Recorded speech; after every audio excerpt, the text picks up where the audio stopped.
A walk by the sea is usually pretty level. It usually doesn't remind you of the Second World War every 10 minutes, and hiking and drug trafficking usually don't mix. This is the story of a rather unusual trip to Normandy. We decided to do a road trip with this awesome camper that we found on GoBooney, and we went back and forth between a couple of destinations before deciding on Normandy.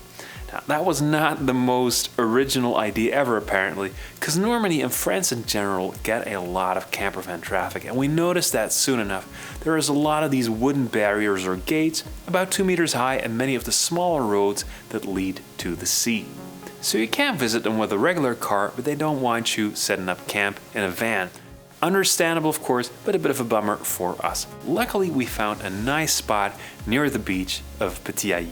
The beach was beautiful but super windy, so we settled a bit further on the road, sheltered from the worst of the wind, fingers crossed that we wouldn't get caught wild camping. So when the police drove by half an hour later, we immediately started to pack everything up to head off to regular camping, but to our surprise, they completely ignored us and headed on to the beach. And then they came back every hour throughout the evening and into the night, which weirded us out. And then we started noticing that the other tourists weren't the usual kind either. There were young urban guys in expensive cars that kept showing up, definitely not dressed for a windy day at the beach. They got out, short stroll on the beach, and then they sped away.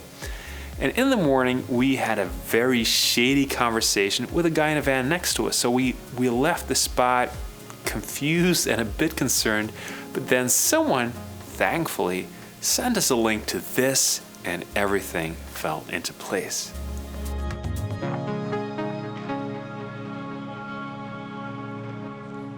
Anyway, you're probably not watching this because you're into drug trafficking, right? What is it like to hike the Alabaster Coast? Well, pretty damn great actually.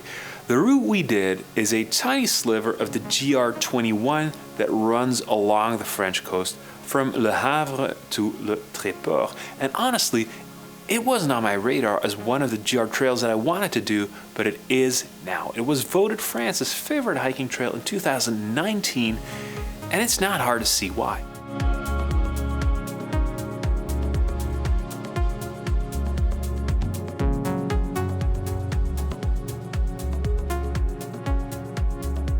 At 180 kilometers, it's pretty short by GR standards.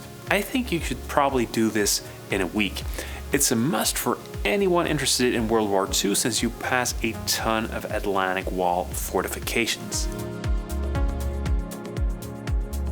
We also passed a lot of interesting towns, so the coast isn't the only draw here.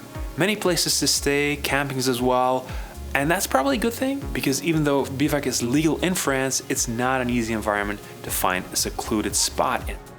All in all, a pleasant surprise and a great amuse-bouche for the GR21. Thanks for watching and see you next time.